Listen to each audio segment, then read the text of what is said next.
Buck Rogers of the 25th Century is an American science fiction adventure television series that aired from 1979.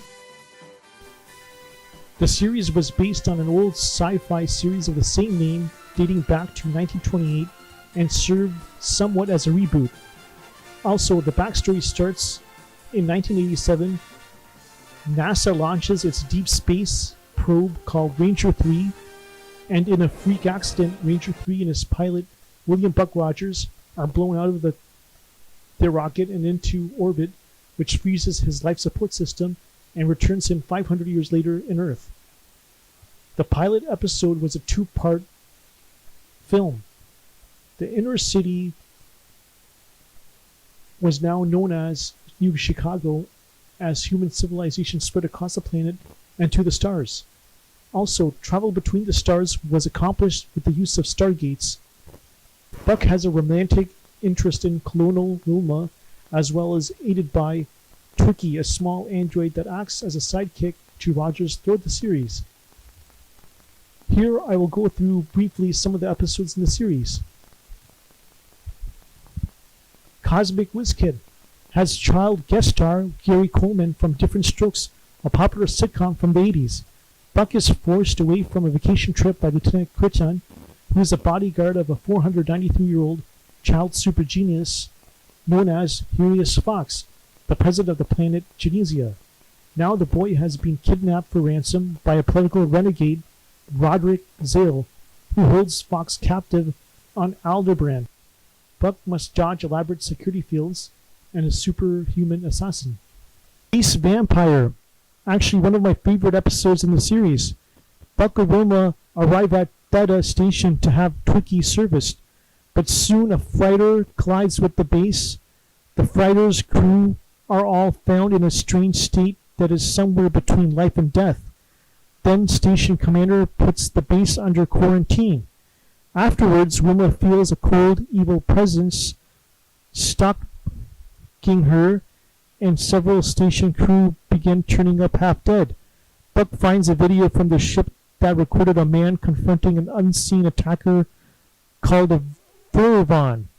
He later learns that the Vervon is a vampire-like being of legend that can drain the life energy from its victims and turn them into zombies. Soon the creature attacks Wilma, and Buck sets a trap to destroy the monster before it turns her into a vampire. A blast for Buck. A strange device materializes upon Dr. Who's desk and presents a riddle for Buck. Unable to solve the puzzle, Dr. Who believes that the device was sent by someone with a grudge against Buck. Season 2, two-part episode, Time of the Hawk. Buck Rogers, Wilma, Twiki are on a spaceship Searcher, which is on a mission to explore the galaxy for lost tribes of men who left Earth after the apocalyptic war. Elsewhere, a humanoid birdman named Hawk returns home and finds his people slaughtered by a band of human pirates, and he angrily vows to kill all humans he encounters. And after the trial, Hawk joins the Searcher crew. The Guardians. Life abroad, the Searcher is turned upside down when Buck brings abroad a mysterious jade box entrusted to him by a dying man he encounters on an unexplored planet. The seamlessly cursed box takes over the ship and torments the lives of the crew, filling their minds with terrible visions.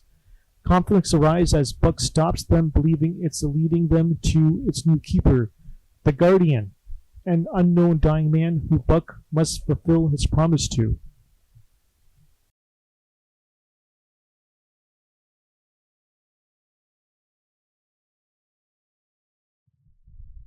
Mark of the Syrian.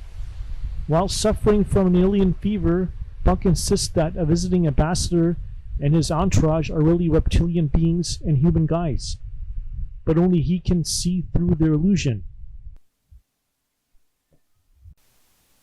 If you like the video, please subscribe, like, and share.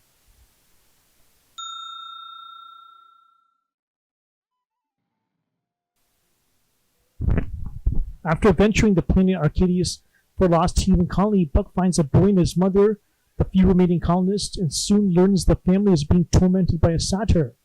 When Buck confronts the key creature, he is bitten and soon begins transforming into a satire himself. Final thoughts. Does this still hold up? This is a show that ran from 1979 to 1981. This show brings back my childhood as I remember first watching reruns of the show in my childhood. I just Let's take a look at those ruins while we still got some light left, all right?